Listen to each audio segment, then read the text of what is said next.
So it's the 7th of May, it's about midday, and I'm going to attempt to find Cripple Path. I'm on the Undercliff Drive in the Isle of Wight Undercliff on the south coast of the island.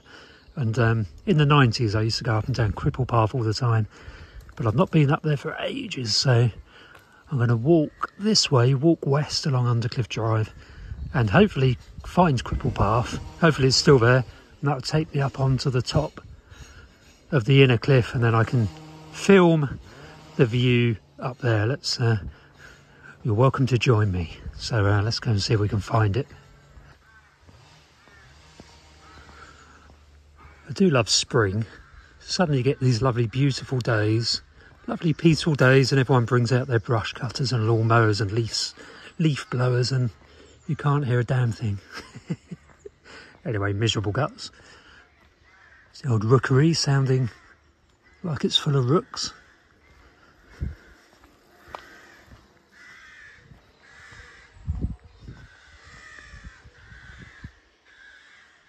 What a cracking time of year. They'll all be feeding little ones now.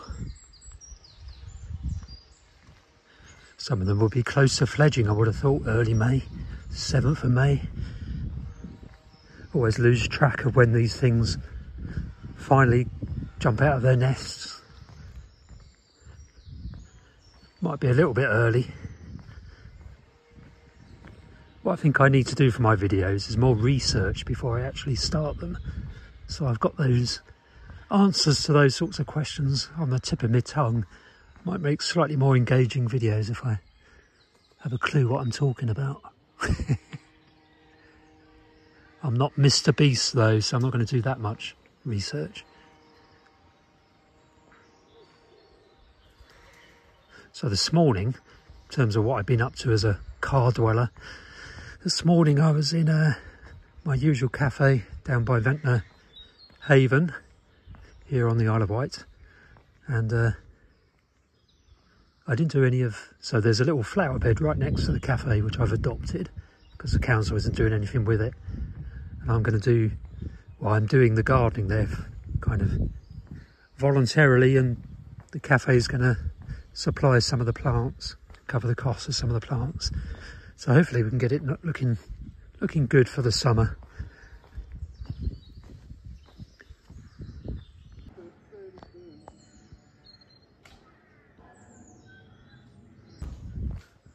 So this crack in the road here is definitely getting bigger, which is definitely not good news for here. If you live along here, slightly disconcerting.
Thankfully this section of cycleway has remained intact despite the land slippages that have occurred here over the winter, so you can still get through.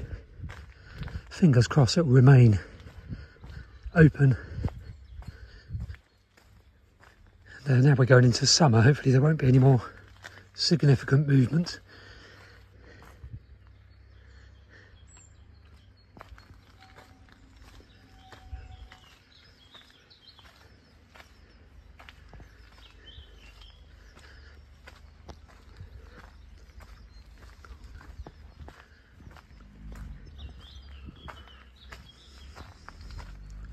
So we'll be breaking out of the undercliff soon to do some videos from the rest of the island.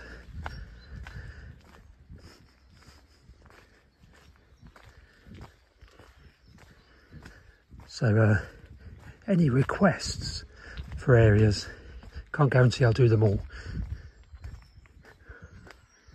but yeah, any requests I'll certainly consider. So it's a little bit breezy along here, so I'll put the microphone on the boyer. Hopefully better sound quality for a bit. These are houses that were abandoned probably about 10 years ago, when there was a big landslip down here that took out 2 sections of the road.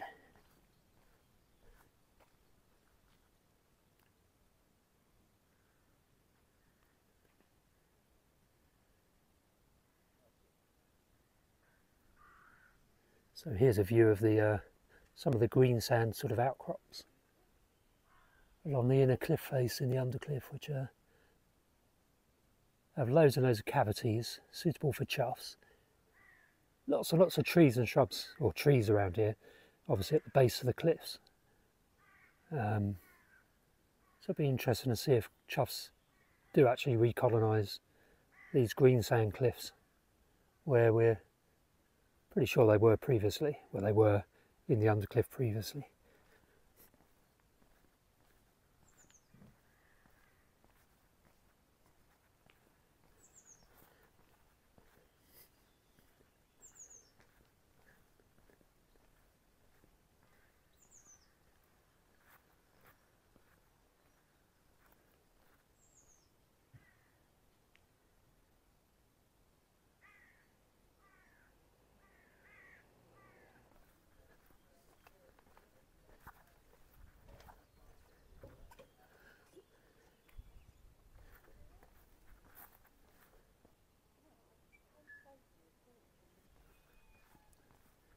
This is the second section of the road that kind of slipped away.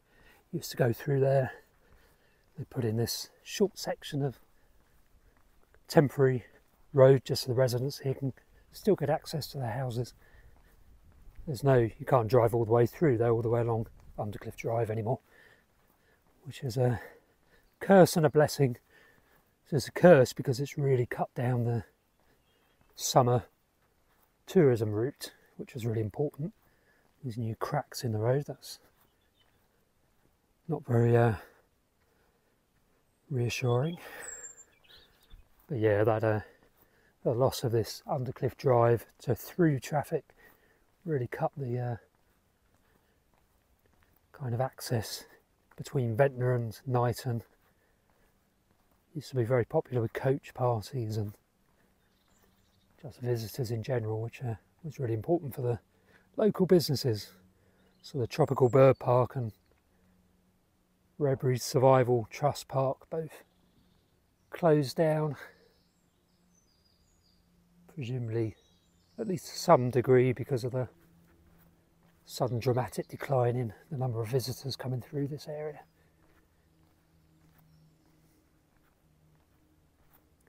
Gosh, it's really hot when these buddleias come into flower. It's going to be superb for butterflies, so I'll make sure I'll do a video along here when that happens.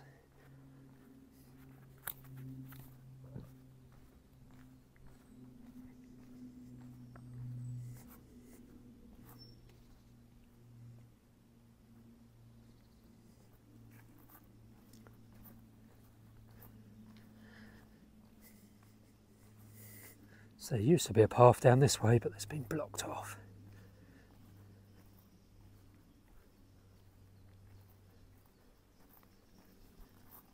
So this is as far as I've ever done a video along here. Never gone beyond this point, so it's a lovely bit of the undercliff to see.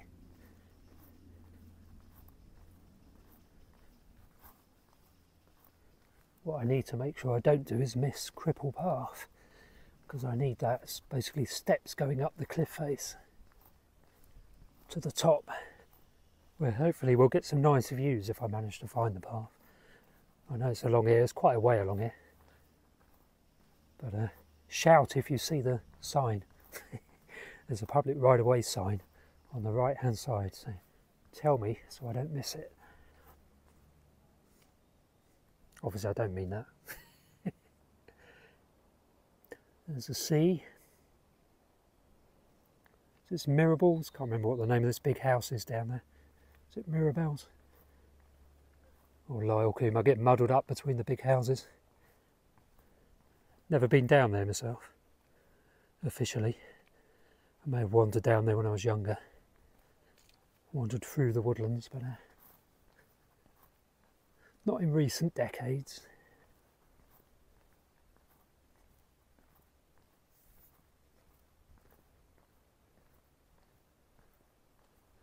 So I've acquired a couple of ebooks on ultra running and kind of fell running and hill running. It's one of my tasks over the summer, as well as acclimatising myself to the sea again so I can start swimming in it, is to start running long distance hill running. I don't want to do road running, so I don't particularly want to walk along here, pounding my knees and ankles on concrete or on a tarmac. I'd much rather run on the softer ground up on the hills, which luckily we've got plenty of those in the south of the Isle of Wight. Got plenty of those all over the Isle of Wight. So I'm pretty sure a path used to... Oh, there is a path up that way. It's not Cripple Path though, as far as I know. So I'm not going to go up that way. I think we're a good two kilometres away from Cripple Path, I think. So nowhere near that yet. Yeah, the buzzard's calling.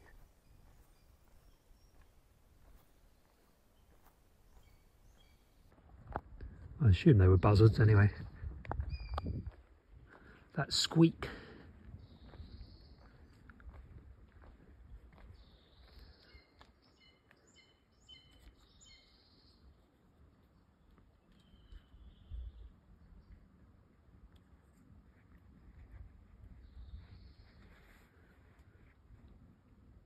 I'm partly doing this, questioning my own identification skills to get you listeners to do a bit of research and find out what that call is. I do actually know what it is, but yeah, go on, do a YouTube search for buzzard territorial calls and see if you can pick that one out. They do a lot of courtship and kind of bonding behaviour this time of year, which involves some calls that you don't often hear.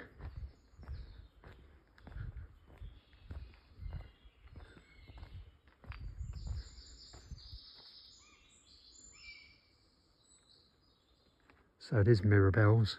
Mirabells, yeah. Mirabells. I missed the sign there.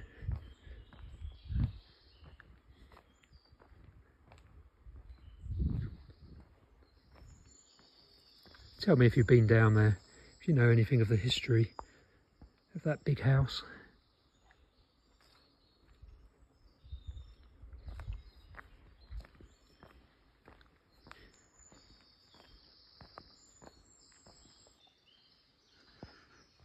This walk is absolutely glorious these days. When I was younger, I used to cycle up and down here all the time, and dodging the heavy traffic that used to go up and down.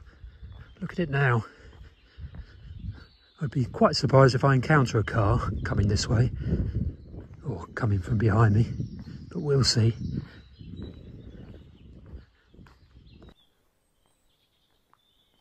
There's the open bit just along here, which I think used to be a small holding of some sort. It's nice and open and shrubby and sunny. It's always worth listening out for a nightingale or something, migrant nightingale or a cuckoo, just along this section.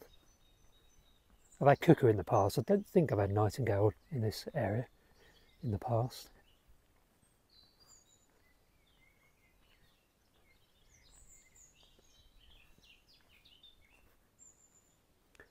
Lots and lots of blackcaps.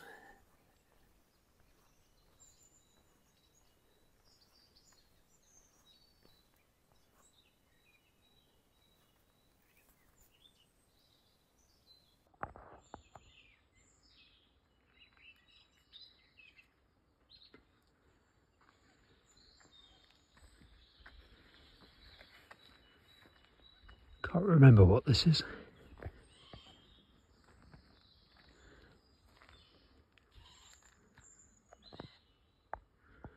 That up there is a magpie there. Sorry, a jay.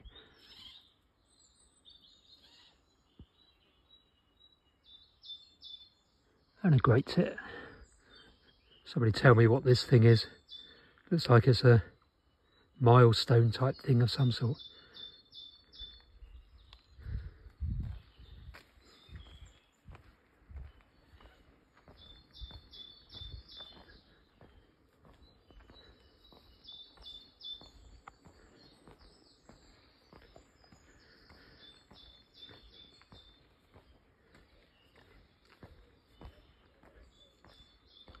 Yes, this open area, as was, is rapidly growing up now. Can't even see the building that was down there anymore.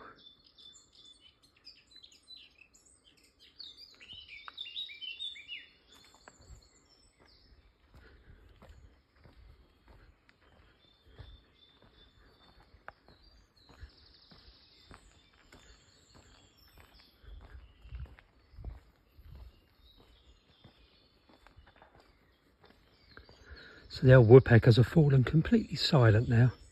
A couple of weeks ago they were really yaffling away, the green woodpeckers, and hammering away green and great spotted woodpeckers. I've never had a lesser spotted woodpecker in the Undercliff. I'm pretty sure they're not really, well, they're not here at all. I think there's a few in the New Forest. But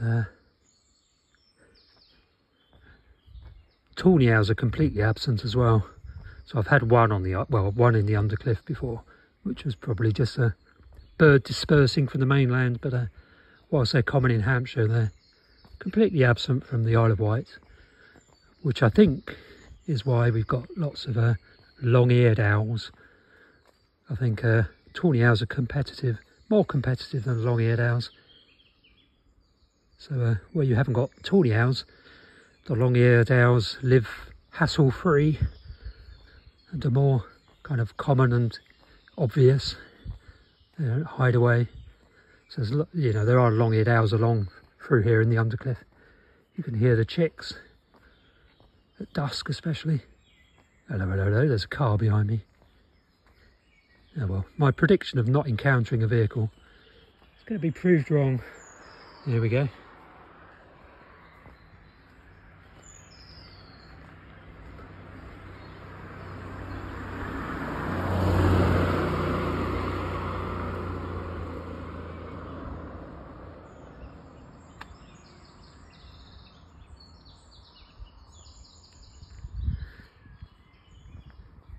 Surprised there's been no ground movement along this. So hang on a minute.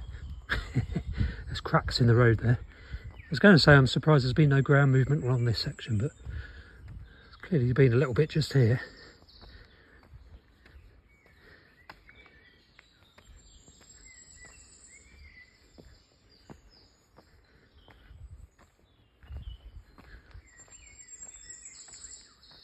Can you hear a goldcrest calling? Blackbird singing.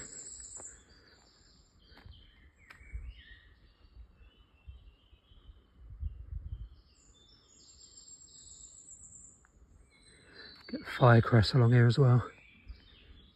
Singing on territory. Not many. Common blue butterfly just flew through. Haven't seen any speckled woods so far on this walk. It's a really loud goldcrest. Right, must focus. Don't want to miss Cripple Path. Okay, I think I can see a public right-of-way sign up there. Maybe that's it. It's a bit closer than I remember. We'll find out in a minute.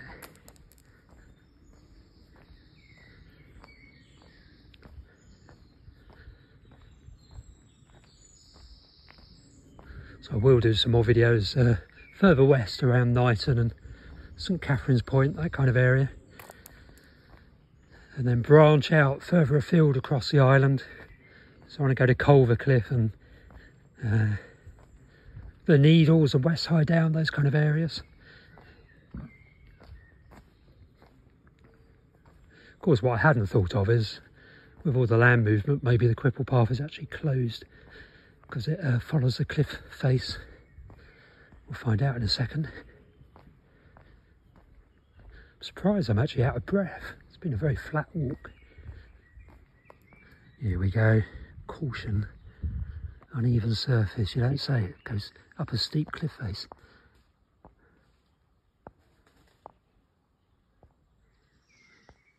So not far west of Mirrorballs.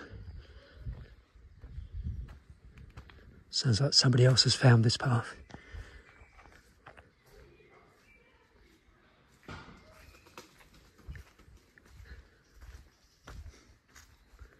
It's going to be more slippery than anticipated.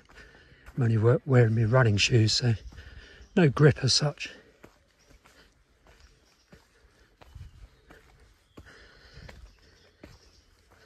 So I need to find a way of doing some hill running videos. That'd be quite fun.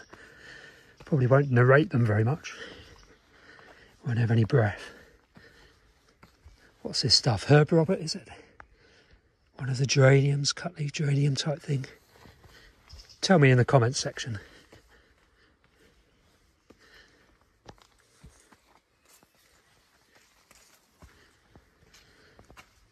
Really are being spoilt by the weather.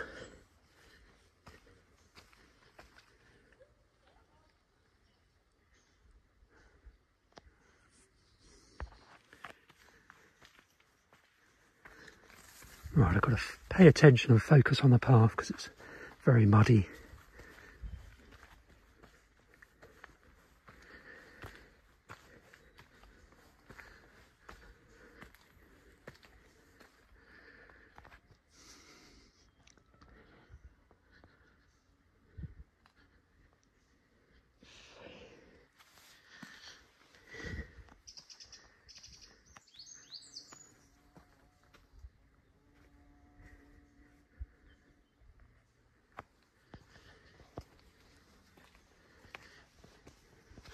Yep, lots of stinging nettles.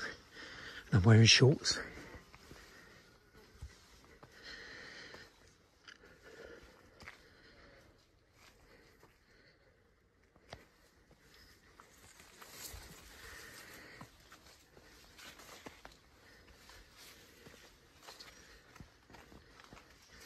It's going to be a very long video at the end. If my poor old iPhone can muster up enough storage space and battery power to keep going. Phew.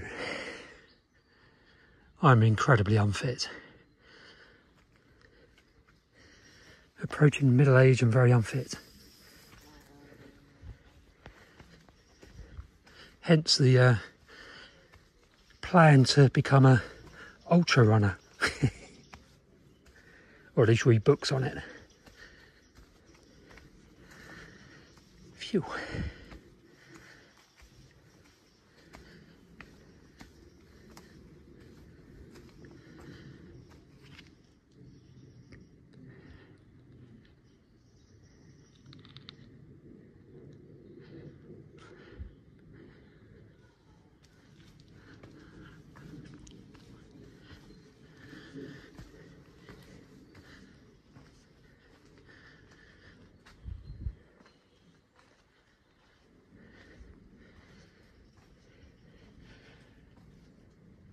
Shame the view is obscured by seedling sycamores. If I was a council, I would open this view up again.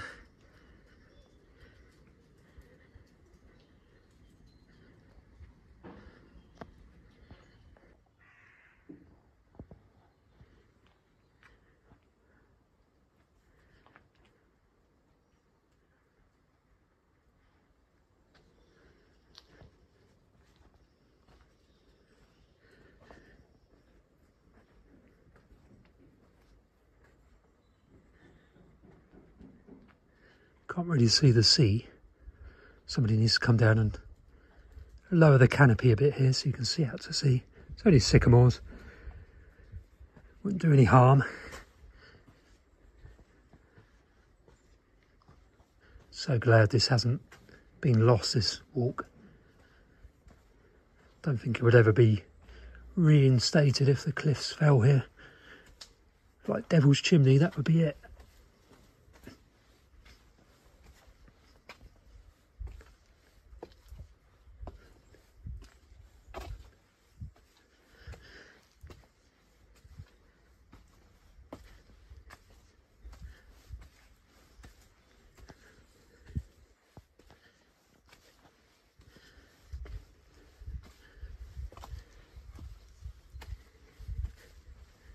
Really don't think I'm cut out to be a long distance runner. Whoa.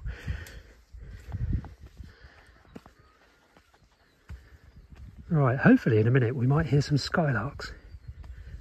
A bit later in the day, but I'm sure a few will be singing. Well, you can go that way to get to Knighton.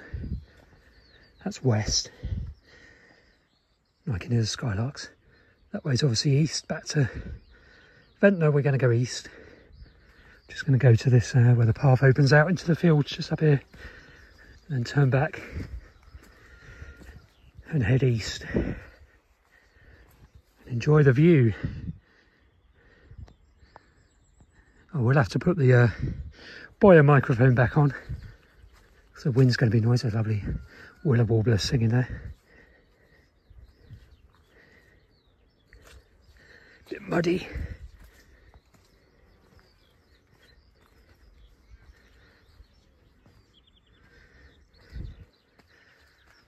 So this big arable field is fallow, which is very good news for the skylarks. They're going to be absolutely loving this. And it's got a really nice grass margin as well, rough grass margin.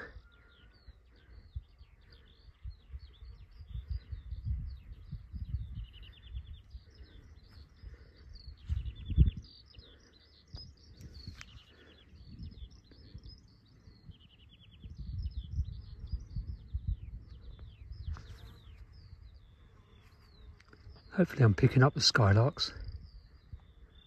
That yellow is rape in the distance on is that St Catherine's Hill? It's above St Catherine's Point anyway, where St Catherine's Oratory is.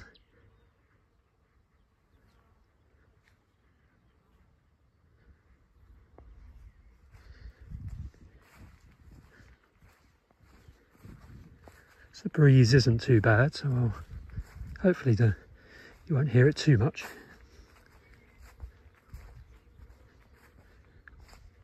So highest point over there is a high hat with a little radar mast from the radar station just beyond it.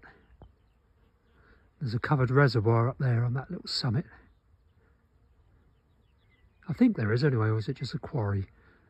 Answers are in the comment section, please. I do ask people to comment because that's good for the algorithm. The more engagement I'm getting from people that are watching the videos, the better. Equally, do subscribe if you're not already subscribed, because that's another little indicator that the algorithms pick up, how overlords pick up to kind of deduce that people like the channel. And that just encourages the algorithm to push it out to more people, show it to more people when they go onto their YouTube homepage, which is all really good. What an absolutely cracking day. There's a blackbird singing there.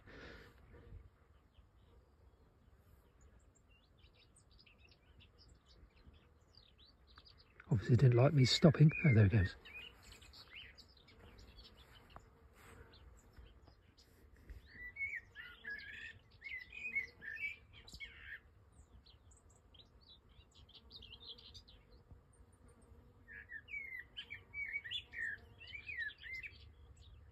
So the scratchy thing I think is a white throat, common white throat. Sylvia warbler. Blackcap's also a Sylvia warbler, but ecologically very different. So I'm going to pay special attention along here because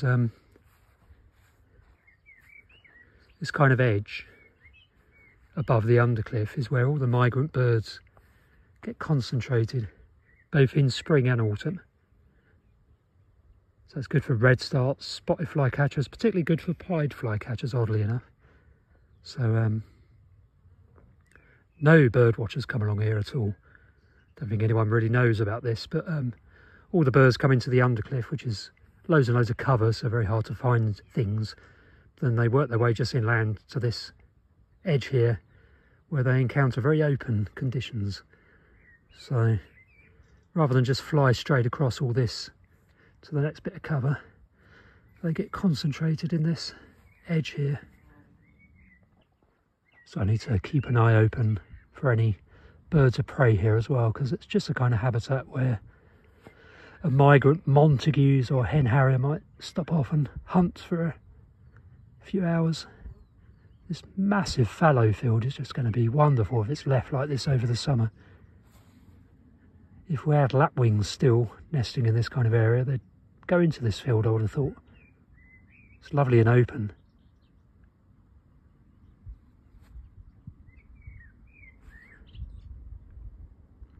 And this grassy margin, the old yellowhammers, of which there are absolutely tons along here, are going to love kind of nesting here, because you've got all three components close together. You've got the nesting habitat in this shrub line, then you've got invertebrate rich bases to the shrubby habitat, and this tussocky margin, which is going to be brilliant for invertebrates to feed the chicks on.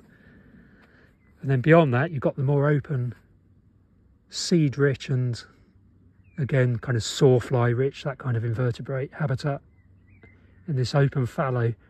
So the old adult yellowhammers, when they're provisioning their chicks, are going to absolutely love this mixture, this juxtaposition of different habitats.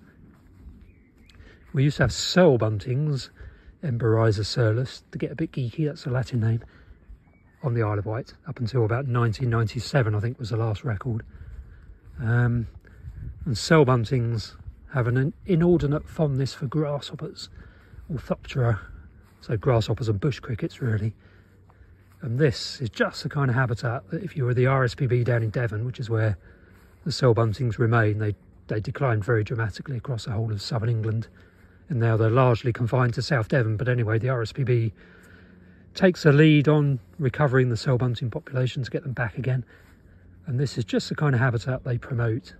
Sunny edge, thicket hedgerow or shrubby edge with nice tussocky margins and bases, and then this wider, what is this, a 6 metre margin, maybe wider than that to be honest, of tussocky grassland, which will be absolutely crammed with grasshoppers later in the summer. I mean, there'll be early instar young grasshoppers at the moment, but they become really profitable to feed the chicks when they're a bit bigger. And so, but you've also got, just beyond this grassy margin, you've got the arable, in this case fallow, which is just superb kind of foraging habitat. If it's a bit wet and chilly in summer, we do get those kind of days, and that's when the adult cell buntings will go out into the arable and search for seeds to feed the chicks when it's really, really cold and they're struggling to find invertebrates. But also, invertebrates are also very kind of accessible in the more open fallow habitat right next to these tussocky grassland areas. The insects venture out into the fallow area, and they become really accessible and obvious to the cell buntings trying to find food. And so the adults will fly out into this fallow as well, if this was in Devon where there are cell buntings. So really, really good mixture of habitats, just what cell buntings need. I did a feasibility study for reintroducing or translocating cell buntings back to the Isle of Wight a couple of years ago for the Hampshire and Isle of Wight Wildlife Trust.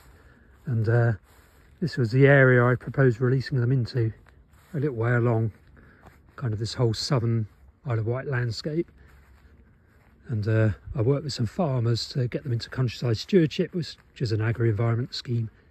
And the farmers were really enthusiastic, and they put in lots of good habitat, and I'm assuming this is some of that habitat they've been putting in for cell buntings. Now, whether they will actually ever get translocated here, we don't know, but they are beginning to expand their range, cell buntings, because of all the effort that's been made to help them by farmers in Devon and parts of Dorset. So you never know, they may get back here under their own steam. It may take a decade or three, but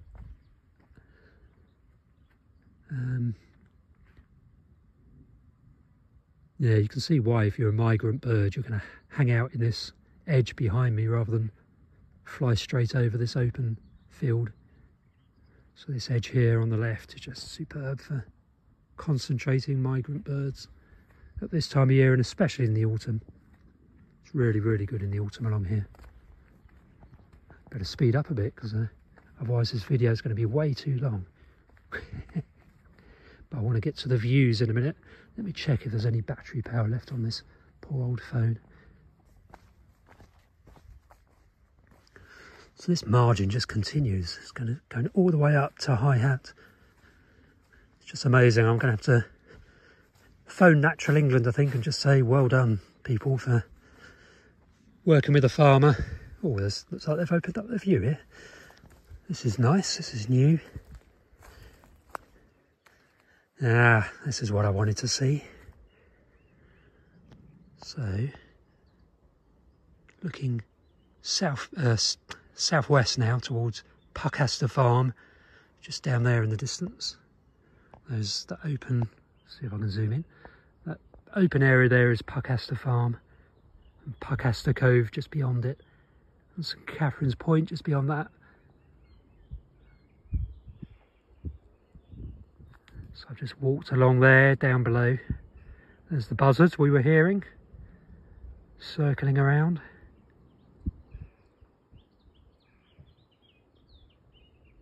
So I really ought to do this every day as a bird watcher, because if I'm trying to hear a golden oriole or something in May, up here would be the place to listen from, because it's such a great vantage point. I mean, I can hear a blackcap right on the coast below that buzzard singing. Quite easy to play, so if I can hear a blackcap singing from here, I can would certainly hear a golden oriole. And there's mirrorballs.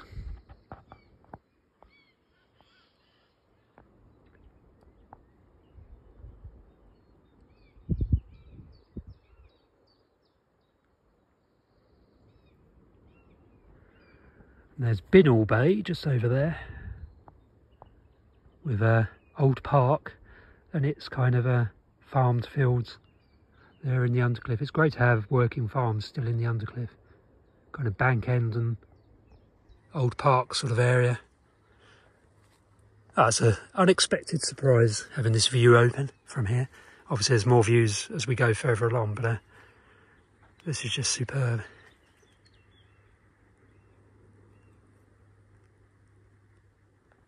So I'm going to slightly reduce the amount of video I'm doing just as I get up here, because I'm running out of power and I want to get the views.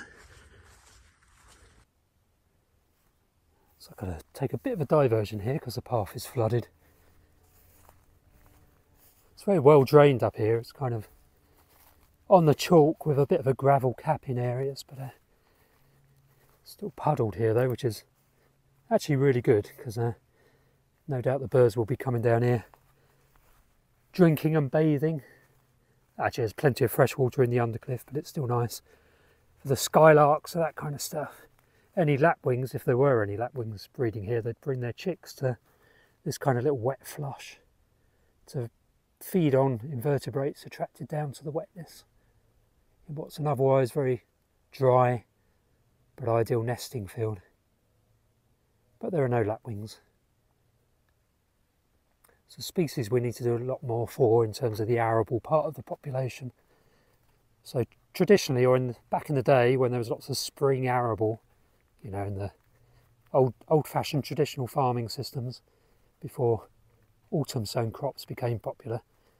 So back in the day when there was spring cropping, obviously at this time of year a lot of the fields were bare and had only just been drilled with the spring crop, spring barley mainly, and that's where the lapwings used to nest in vast numbers back in the day, back in the 30s, 40s, 50s, 60s.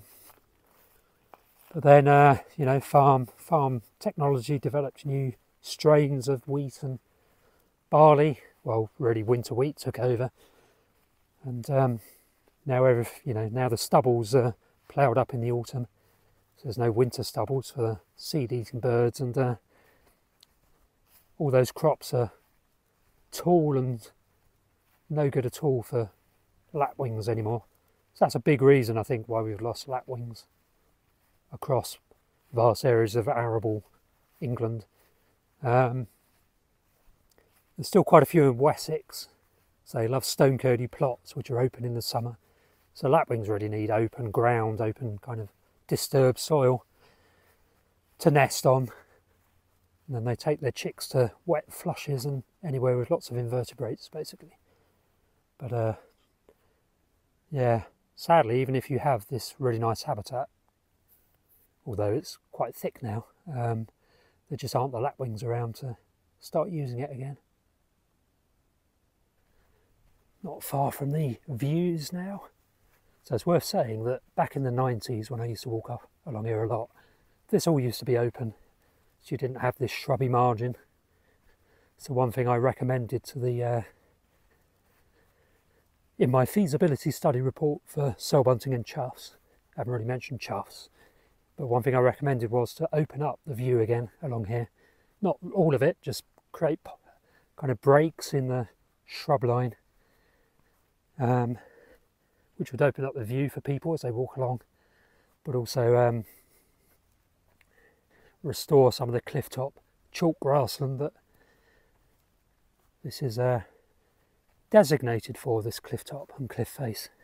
It's all a site of special scientific interest, which is for chalk grassland and chalky cliff faces, which is why it's slightly odd that it's been allowed to scrub up and for that interest to be lost. But anyway, that's what I recommended. Right, almost up at the view.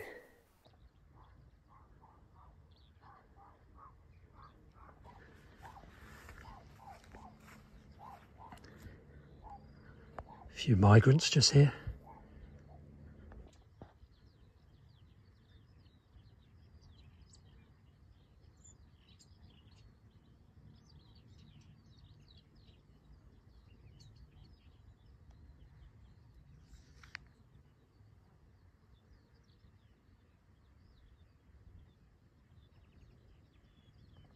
So in this little edge there's one pied flycatcher, one common redstart and about 17 willow warblers and a whitethroat. Can't be bad. Look at the view.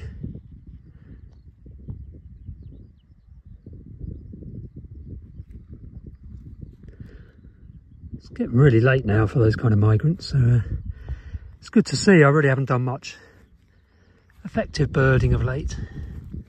So I've missed most of the numbers of flycatchers and redstarts and that kind of stuff. So I'm very much getting the tail end, I think.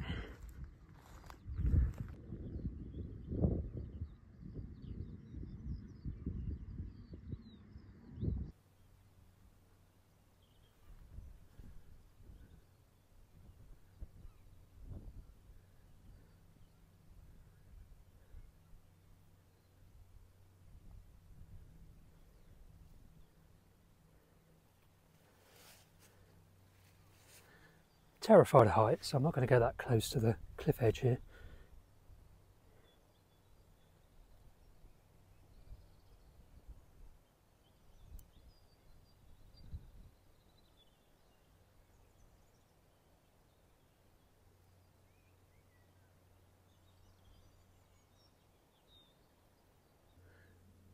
Yeah, it's definitely a lot more scary as a...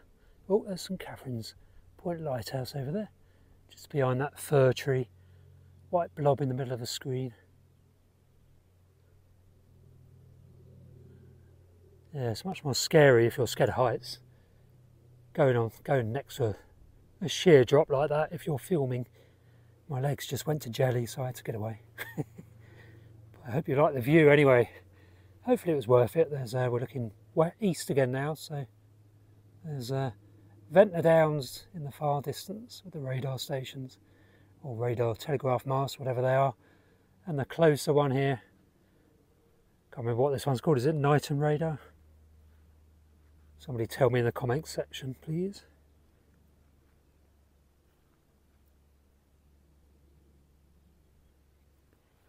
Right, the battery really is going low now. Trouble when you've got Strava going in the background, which I have, is to map my route, so I can, if I remember, I'll include a map with the video, but it don't have to drain the battery down.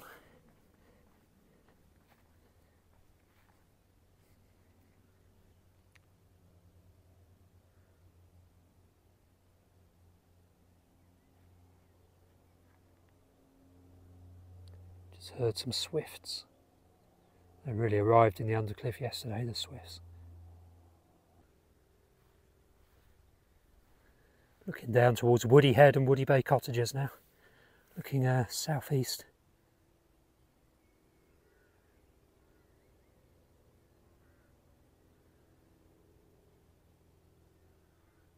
And there's Sugarloaf in the middle of the shot. Woody Bay Cottages there, and Woody Head there. Right, just to repeat, do please subscribe to the channel if you like these videos, and press the like button to the video, which is another good signal to the algorithm. And yeah, I'm gonna just drop down. There's a little path not far down here, another one that goes down the cliff face, so I'm going to drop down there and then walk back on myself, walk back west to the car. Wonder how long the battery will last now. There's a little radar station, like I said, and if anyone knows what that radar station is, tell me in the comments.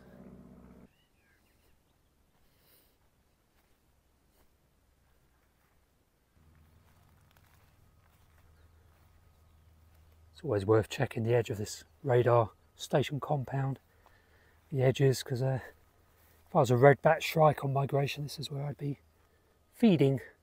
Lots and lots of grasshoppers here, and beetles and bumblebees, that kind of thing, which red-backed shrikes do love.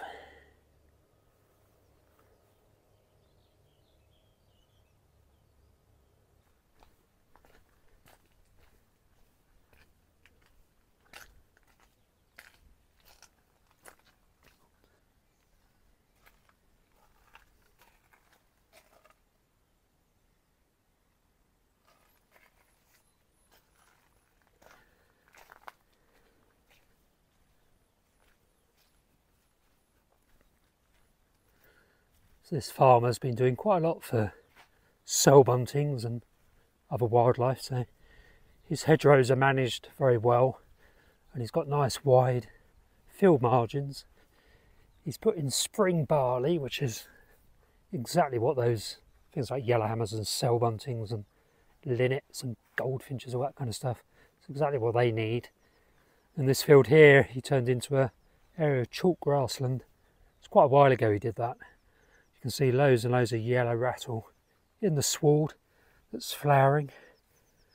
This is a parasitic grass which has these beautiful yellow flowers, but and really good for bees. But the main purpose of it, really, from a grassland restoration point of view, is that it parasitizes the grasses and basically keeps them in check, because the grasses can be quite aggressive compared to the wildflowers, and they can just take over. So if you have this parasite that's basically feeding off of the grasses, it reduces their vigour and enables the wildflowers to get more of a toehold. Loads and loads of yellow rattle here. It's brilliant. The more the merrier. But yeah, it just gives space for a much more diverse community of wildflowers, and because we're on the chalk here, there will be loads of wildflowers spreading into here over time. So the cliff top, which as I said earlier is all site of special scientific interest because it's full of chalk, grassland, wildflowers, that's the source of the wildflowers that will spread up onto this new or newish area of grassland. It must be 6 or 7 years old now, this grassland creation project. It was arable, I think. But yeah, that's the source of wildflowers that will gradually spread their way up into this field, and it should look great. Just keep going, farmer, and keep supporting him, Natural England. Obviously the farmer gets funding, public funding to do this, which is very good. You can really see how well the yellow rattles work in here. There's barely any grass, or there's loads of grass, but it's just being held in check. And there's loads of ribwort plantains. So another thing we got here along this cliff is a little colony of Glanville fritillary butterflies. The caterpillar of those feeds on ribwort plantain, so it's brilliant to see. I mean, this is ribwort plantain. It's brilliant to see it spreading out into this area, and the yellow rattle is helping the ribwort plantain. Well, it's helping to create a really short sward and open conditions, which is exactly what the caterpillars of the Glanville fritillary need. So they need the swards to be short so it warms up quickly. And this area here, the farmer here has cleared a load of scrub and holm oaks were invaded along here.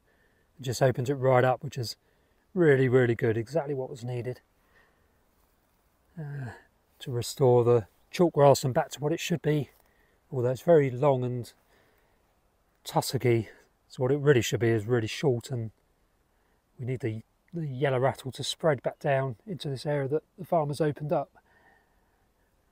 Might have to do some guerrilla seeding, by which I mean collect some yellow rattle seed and just fling it over this side, collect it from there and fling it over into this longer sward, just to get the yellow rattle to do its job. I mean, it will spread on its own. Well, actually it's got quite heavy seeds, so it may not spread that quickly. I suppose the ants will disperse it. So how it works with yellow rattle, don't know, any comments on that will be very welcome in the comments section. But yeah, if you come to the Isle of Wight in, I don't know, mid-May onwards, you might be lucky enough to see Glanville fritillary butterflies. Very, very rare in the UK. Basically, its stronghold is the Isle of Wight, the south coast, the Undercliff area. And I think there's a population in Bournemouth along the seafront. But apart from that, I think there may be the lot in the UK. So if you come here, is it mid-May, late May onwards, when the adults are on the wing, you might see them go down to Wheeler's Bay, basically the walk between, the kind of down on the esplanade between Wheeler's Bay and Monk's Bay in Bonchurch. Look at those chalk cliffs along the base and you'll see Glanville fritillaries in there. Tens, if not hundreds, at the prime time. Wonder what that sign is over there. I'm intrigued. Below the right of way sign. Looking like a coastal path diversion sign to me. Yep, coastal path diversion.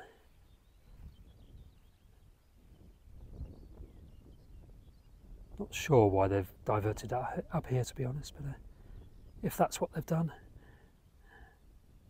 can't really understand that. Oh, I see, yeah. They've closed the section between Sugarloaf and Binnall Bay by the looks of it.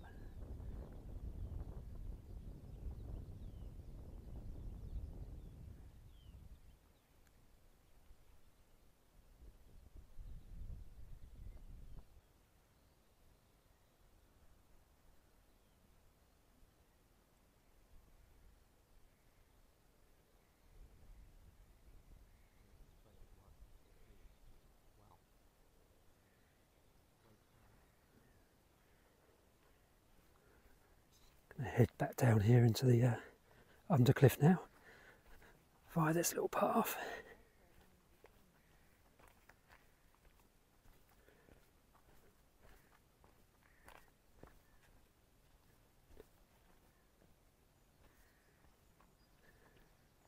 You'll probably notice that I've encountered very few people So only 3 different sets of people, 1 dog walker, 1 little group of about 7 people, and then 2 just up there on what's quite a long walk. In sharp contrast to somewhere like Purbeck, where if you came along here this time of year it would be absolutely heaving probably. There's old Sugarloaf down there. Right, let's go and see if I can find the car now. It's quite interesting. Last night it was the warmest night of the year, I think, in terms of being in the car, and it was warm when I woke up in the middle of the night. I was sweating basically. That's definitely going to be an issue. So what I need to do is to find a more discreet area to park in, where you don't get the early morning dog walkers, and open the boot up. So let a flow of air go through. I had the windows open, but it was still too warm in there. We're nowhere near the summer warmth yet. It's going to be very interesting. I do have 2 contingency plans. One is I've still got the Bilingo, so I could go and crash up in there. That's parked up in Upper Ventnor on a little dead-end road where I can easily crash there, and I know the people that live there because I used to live there. So that's fine. Or alternatively, I've got a tent in the car, which I'd quite enjoy that actually, do some camping around the Isle of Wight over the summer. Do need to find some part-time work which will kind of limit how far I can go, maybe.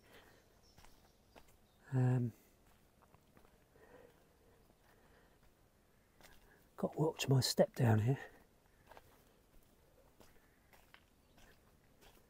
There's a real opportunity cost between finding part-time work to cover my day-to-day cash flow issues that I'm currently experiencing, against spending that same amount of time to write, you know, an hour spent serving people in a cafe and earning 10 quid or whatever, 10, 15 quid. I could have written 3,000 words quite readily. You know, if I'm aiming for a 30,000 word manuscript, say, which would be a short book, you know, it would be better just to write, but that doesn't resolve the short-term cash flow. So I need to combine the 2, which is what I'm planning to do.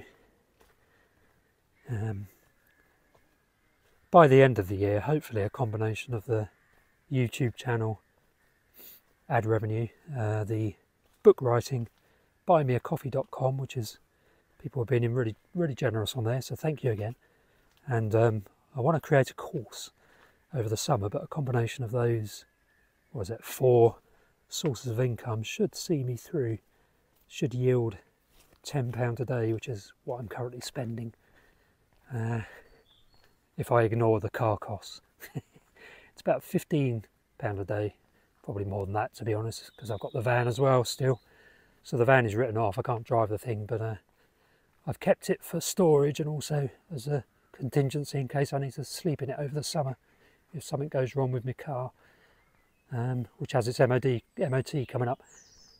So I still have to pay for insurance and tax on both vehicles because it's still on the road, the Bilingo. So if I ignore that cost, it's about £10 a day that I spend. And hopefully by the end of this year, we should be there with those 4 little side hustles I've got going on. Obviously, there'll be a bit of tax and national insurance taken off of that because, you know, I'm a sole trader basically. I have to declare all of that income. What fun. Anyway, we're down on, Seven Sisters Road now. So walking back west. I'm amazed the battery on this phone has lasted this long. Very impressed, especially with Strava going in the background as well. Lovely chiff chaff there. And a wren.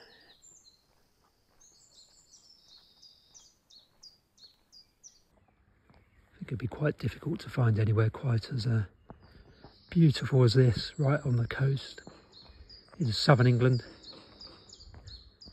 Utterly unique St Lawrence and the Undercliff. It's a place to move to at the moment because there's loads of properties for sale because there's been so much ground movement. So if you've got cash, not so fussed about the insurance, then this is a place to move to. And why not, you know? if I'd worked in a conventional job all my life and was at retirement age, I'd certainly consider retiring somewhere like this if I didn't need to. I wasn't so bothered about the long-term value of the property because of the landslips and ground movement. I don't think there'd be any question that I'd retire down here. As it is, I'll have to do a backstory video because I'll give some hints as to my background. So I've obviously worked in wildlife conservation for a couple of decades, so I built up a bit of a pension via that route.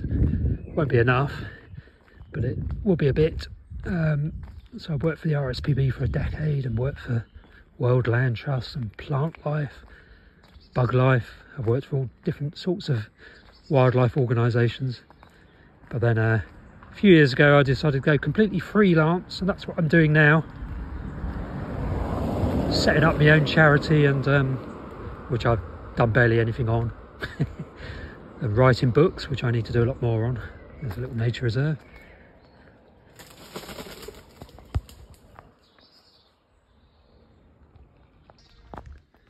So as predicted, while I was recording there, just got interrupted by a low battery warning. So looks like I'm just going to get back to the car before the battery runs out completely. Hopefully save the Strava route map, which I'll add to the video if I remember. I usually don't. But yeah, so a couple of decades in conservation, then I went freelance, and by freelance I mean I'm writing books, doing this YouTube video production, became a digital nomad. I used to live a very conventional lifestyle.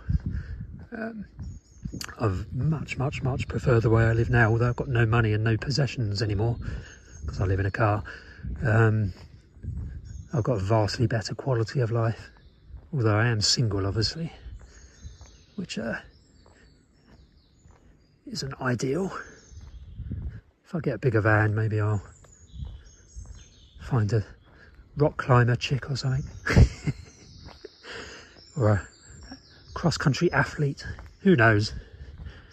For now I'm quite happy doing what I'm doing, getting old and getting fitter, because I'm now moving a lot more than when I had my conventional lifestyle.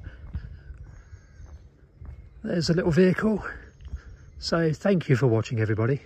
I'm going to stop recording now because the battery is literally about to conk out, and I want to save my Strava route before it does. And yeah, I'll probably upload another video later this afternoon. We'll see. It's it's probably about 2 o'clock in the afternoon now, on the 7th of May 2024. Thank you for coming along with me. I hope you enjoyed the video. Do subscribe if you've not already done so, and like the video and give me some feedback if you so desire. But otherwise, just wait. Hang on there for the next video.